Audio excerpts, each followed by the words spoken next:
Saptagiri voice చేద్దాం next.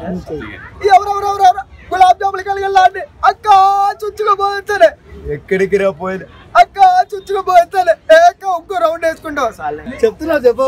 ఇవాళ నేను వచ్చాను ఇవాళ నేను ఇదిగోండి పిల్లలు మీ అందరికీ చెప్తున్నా, ప్రభుత్వం మన చేతిలోకి రాకపోయినా కానీ మళ్ళీ ప్రభుత్వం మన హెలికాప్టర్ లో వెళ్దాం.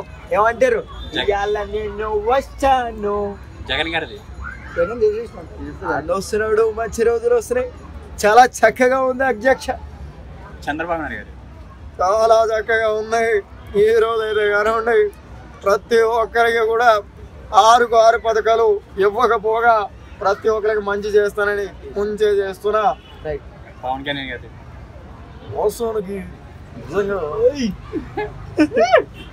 పవన్ కళ్యాణ్ అనేవాడు సినిమాల్లో డబ్బులు రాదు, జనానికి మంచి చేద్దామని జగన్మోహన్ రెడ్డి గారికి వార్నింగ్ ఇస్తే ఎలా ఉంటుందో ఒక 2-3 డైలాగులు 1 మినిట్. బేసికల్లీ మనం వార్నింగ్ ఇవ్వవలసిన లేదు. ఎందుకంటే జనం ఇస్తారు, ఎవడు మంచి చేశాడు ఎవడు చెడు చేశాడు. జగన్ అనే వాడికి మన పార్టీ నాయకులు ఇస్తారు, తెలుసు కదా. ఆయన నిజాయితీ నచ్చింది, ప్రజలతో తిరిగేది నచ్చింది, వాళ్ళ సమస్యలు తెలుసుకునేది నచ్చింది. కళ్యాణ్ గారిలో మీకు నచ్చే క్వాలిటీ ఏంటి సైలెన్స్ బ్రో? కళ్యాణ్ గారిలో మీకు నచ్చే క్వాలిటీ ఏంటండి? కళ్యాణ్ సార్లో నాకు నచ్చే క్వాలిటీ ఏంటంటే మనసులో ఏది లేకుండా నిజాయితీగా అందరి దగ్గర వచ్చి మాట్లాడి వాళ్ళ సమస్యలు తెలుసుకొని తీర్చేది నచ్చింది. జగన్మోహన్ రెడ్డికి పవన్ కళ్యాణ్కి డిఫరెన్స్ ఏంటి?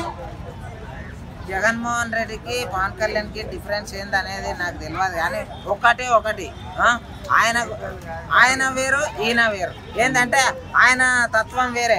ఆయనది ఎట్లుంటుంది అంటే ఆయన ముక్కుసూటి తత్వమే, కాకపోతే ఈయనది ఇంకా అందరినీ కలుపుకోపోతారు మొత్తం.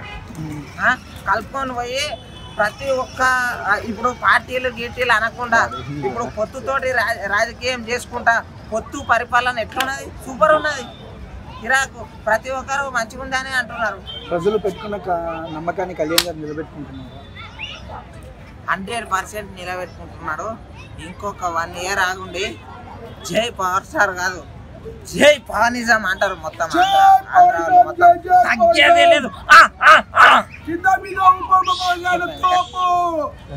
So hi bro. హాయ్. రేపు జగన్ గారు అసెంబ్లీకి వెళ్తున్నారు కదా, ఎలా ఉంటుంది? ఎలా ఉంటుంది అంటే బాగా, అంటే అసెంబ్లీలో అంటే బాగానే ఉంటుంది. ఎట్లా అంటే పవన్ కళ్యాణ్ కూడా ఉంటాడు కదా అక్కడ. పవన్ కళ్యాణ్ ముందు నిలబడేంత సత్తా ఉందా జగన్మోహన్ రెడ్డి గారు? అంటే అంత లేదు, కానీ అంటే ఇక ఒక ఎమ్మెల్యే క్యారెక్టర్, ఒక ఎమ్మెల్యే అభ్యర్థి కాబట్టి ఇట్లా ప్రతి ఒక్కరు అంటే వాళ్ళు చెప్పేది వింటాడు అంతే మాత్రం, కానీ అంటే వాళ్ళకు అగైనెస్ట్ మాట్లాడలేడు అలా. సో ఇక్కడ చూస్తే 10 మంది ఉన్నారు, ఒక 11 సీట్లలో ఒక సీటు జైలుకి వెళ్ళింది. సో అంతమందితో యుద్ధం చేయగలరా? అపోజిషన్ కూడా లేదు కదా. అంటే ఇప్పుడైతే కష్టం బ్రో, ఇప్పుడైతే చేయలేడు. అంటే నెక్స్ట్ పాలిటిక్స్ అంటే అప్పుడు చేస్తాడేమో అలా. సరే, ఓవరాల్గా ఏం చెప్తారు మరి జగన్మోహన్ రెడ్డి గురించి? జగన్మోహన్ రెడ్డి గురించి అంటే జగన్మోహన్ అంటే అతను కూడా పరిపాలించినప్పుడు కొంచెం బాగానే చేశాడు.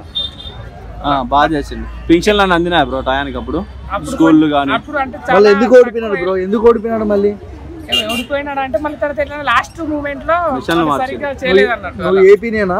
ఏపీ కాదు,